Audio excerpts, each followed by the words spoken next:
자, 그래서 이걸 이제 간단히 설명을 해보면 헬기 로터는 항우연이 하고 있죠. 사실은 카이의 큰형님이죠. 족보상으로 보면. 항우연이 저거 이때까지 열심히 해왔다고요. 근데 아무도 안 챙기고 있을 거야. 카이 사장이, 강구영 사장이 이제 저기 데리고 이제 항우연 사장 만나고 같이 이제 한번 고흥에 아무 데도 아닌데 처박혀갖고 연구하는 연구원들 한번 밥이나 사고, 고흥에서 그 꼬막 비빔밥이라도 하나 근사하게 사고, 회 한 접시 사고. 그게 사람 사는 재미 아니야? 그러면서 이 아이템을 앞으로 항우연이 좀 챙겨달라. 그러면서 좀 카이 이름 팔고 다니면서 그 프로젝트 개발해가지고 뭐 몇백억짜리 몇십억짜리 프로젝트 개발해서 그 항우연이 계속해서 저 R&D를 할 수 있도록 만들어주고 그런 일 해야지. 예. 참 깝깝한 사람이야. 깝깝해. 보면 조잡하고 깝깝하고 어리석고 아유. 그다음에 헬기 엣지가 기아박스죠. 이것도 이제 사실 카이가 먹을 일이 아니죠. 카이가 기아박스 하겠다고 아비오랑 계약하는 거 보고 나는 저 사람들이 언제부터 정밀 기계 깎았나. 저 웃기는 짓이네. 저 큰형이 할 짓이 아닌데. 아니 왜 업계의 생태계를 깨냐고. 그건 정밀 기계 깎는 데랑 카이가 엮어줘서 3자 계약을 하든지 그래야지. 카이가 그때 계약했어요. 아비오랑 이탈리아 회사랑. 이상하더라고. 언제부터 선반 들여놓고 그 정밀기계 깎으려 그래? 열 처리하고. 갑질하겠다는 거 아니야? 아유, 참나, 하여간에. 저러면 큰형을 못 하는 거예요. 스포트라이트 받을 수 있는 건 다 내가 갚아야 돼. 그리고 나는 그걸로 다 하청 줘가지고 전부 내 밑에 것들로 거느릴 거야. 이러면 어떻게 큰형을 하나? 이 전문 분야에서. 아유, 참나. 똥별이란 이제 소리 듣지, 저러면. 예. 그 다음에 이제 함상운영 무인정찰헬기. 이거는 미국의 MQ-8C를 따라해야 하는 거고, 실제 노하우는 카이가 많이 갖고 있죠. 헬기를 잘 만드니까. 그리고 헬기의 자동 비행 조정 그 소프트웨어랑 진동 제어 로직을 갖고 있으니까. 그럼 저런 거는 빨리빨리 프로젝트 쿠킹해서 해야지. 저거 아마 하긴 할 거예요. 제가 봤어. 저거 한다고.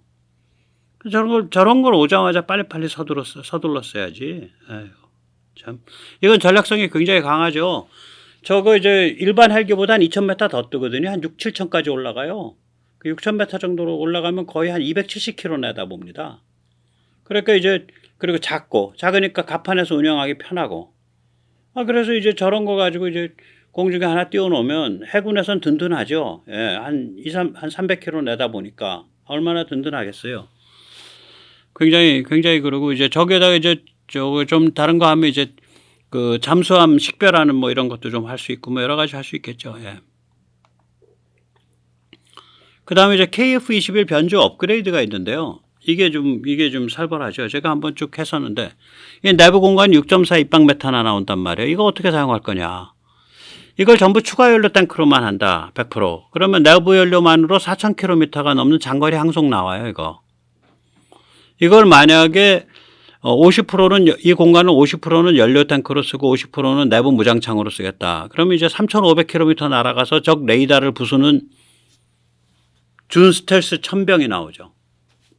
AGM-88 같은 종류의 대레이더 미사일 안에다가 딱 끌어안고, 이제 국산 비행기니까 국산 레이더니까 저거 미국이 안 해주거든. 우리가 개발한 거 딱 끌어안고 가서 그냥 두들겨 부시는 거지. 3,500km 항상 나오니까 못 부실 데가 어디 있겠어요. 그럼 여기 그거 안 하고 여기 전부 내부 무장창만 쓰겠다. 그러면 이제 막강한 내부 무장창을 갖춘 준 스텔스기가 나오죠. 이 셋 다 변조해야 돼. 뿐만 아닌가? 전자전 전문 전투기. 그 옆에 또 변조해야 돼. 할 일 많다니까 지금 카이. 뿐만 아닌가? 카이가 나서가지고 대통령 국방부 한화 지휘 몽땅 끌어들여서 엔진을 E 엔진으로 업그레이드를 하면 이거 살벌한 일 벌어져요. 추력이 20% 증가하고 연료율이 10% 증가해. 이미 GE가 발표한 적이 있어요. 미 해군한테 몇 년 전에. 그렇게 되면 뭐가 되냐면은 만약에 이 6.4 입방 메탈을 전부 추가 연료로만 쓰게 되면 내부 연료만으로 거의 5,000km를 가는 아주 최장거리 항속이 나와요. 내부 연료만으로 5,000km라 그러면 거의 뒤집어집니다. 그 F-15가 항속이 길거든요. 그때 걔가 컨포마리 2개에 끌어안는 게 대형이 3개를 끌어안고 가요. 그러니까 탱크 5개 붙이고 4,400 몇십 킬로 가는 거예요. 근데 이 KF-21 이 엔진 쓰게 되면 내부 연료만으로 거의 5,000km 가까이 갈 거라고. 이건 얘기가 달라요. 이런 비행기들은. 거기다가 워낙에 파워가 좋으니까 F-15, F-22를 거기에 꿀리지 않는 기동성을 갖게 되죠. 드라이 추력, 그 다음에 애프터버너 추력이 동일하거나 뛰어넘는데 꿀리는 게 없어요. 그럼 이게 뭐가 되냐면 이게 유로파이터의 꿈이었거든. 왜 유럽 비행기들이 망한지 말씀드릴게요. 제가 나중에 한번 자세히 다루려고 그러는데 공부 중이라 저도 아직.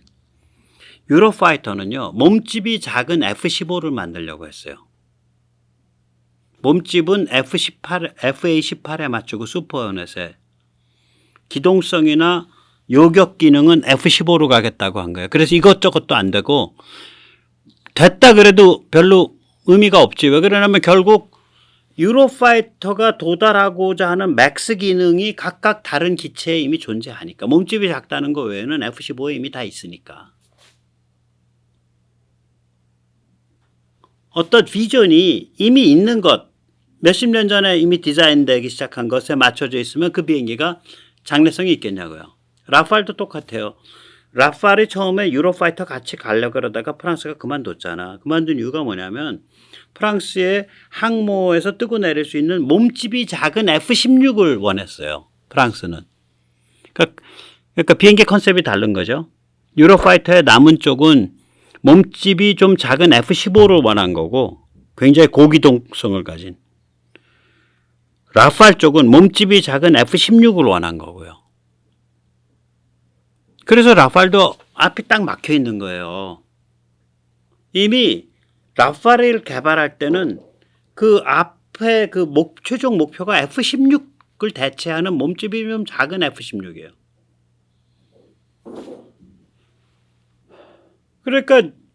그러니까 이건 그런데 우리는 이제 KF-21에서 만약에 이 엔진을 간다 그러면은 이게 기민성이나 추력이나 이런 걸로 보면은 F-15, F-22고 장거리 항속 가면 F-15를 까마득하게 뛰어넘고 F-15는 외부 탱크 5개나 붙여야 그거 가는데 쟤는 내부 탱크만으로도 가니까 전자전으로 가면 그라울러로 가고 그러니까 굉장히 천변만화할 수 있는 그러니까 영어로 말하면 versatility 그러니까 그 유연하게 변형을 일으킬 수 있는 기체예요. 저 기체가 특징이.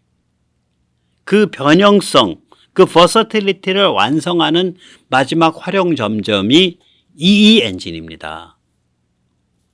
그러니까 저기 강 사장은 지금이라도 그 저기 한화 사장 만나고 한화 회장 만나고 여기 GE 지사장 만나고 하면서 계속 레이더 돌려야 돼. 방사청 만나고. 뭐 하고 있는지 모르겠어요. 이 사람은. 전자전 전문 전투기 하려면 한화나 LIG랑 협력하면서 이제 국방부랑 논의하고 공군이랑 논의해야 되고. 아이고 참나. 그런 건 안 하고 어디 병아리 노란색 티 입고 나와서 여기다가 뭐 이상한 거 끼우고서 카이의 로망은 보잉과 에어버스입니다. 이런 신년 발표나 하고 아유 차라리 그냥 노래는 한자로 하셔. 노래는 한 곡 해. 자. 한국형 비스타, K 비스타 하면 저거 무지하게 중요합니다. 저거 카이밖에 할 데가 없어요. 근데 저걸 하려면 한화랑 GE랑 상의를 해서 예산은 예산이 또 따르지만 F404 엔진 꽁무니에서 이렇게 축 방향을 여러 군데로 바꿔가면서 그걸 저기 분사를 할 수 있는 다축 추력 편향 조절기 팩터링 그거 MATB를 해야 돼요. 그러니까 그걸 허락을 맡아야 돼. 한화하고 GE에. 그리고 돈은 이제 그 국방부에서 좀 탄핵하겠죠. 이걸 하게 되면 인간 조종사가 없는 무인기에서의 인간이 없기 때문에 보일 수 있는 극한 기동, 뭐 10G, 15G 이게 가능해지고 더 중요한 건 뭐냐면요. 저 비행기들은 러더로 하잖아요. 이렇게. 그걸 러더라 그래. 키. 방향키. 날개에 있는 방향키로 조절하잖아.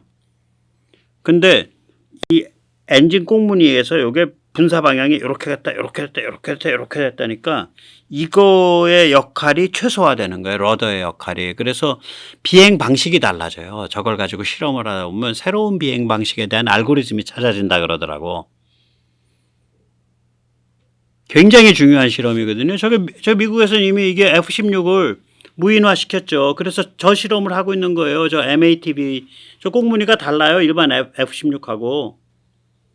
MATV 그 꽁무니예요. 그 엔진 꽁무니가.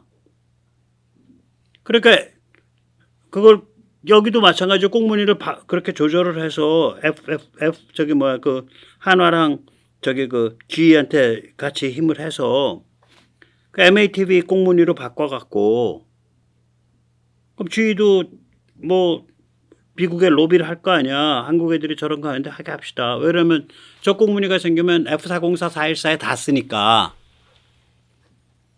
저런 걸 왜 안 하는지 모르겠어요. 그리고 이제 저걸 하는 과정에서 모든 무인 전투 비행에 사용할 수 있는 AI 에이전트가 개발되죠. 미국이 지금 하나의 AI 에이전트 가지고 저 비스타도 쓰고 발키리도 쓰고 CCA도 쓰고 다 써요.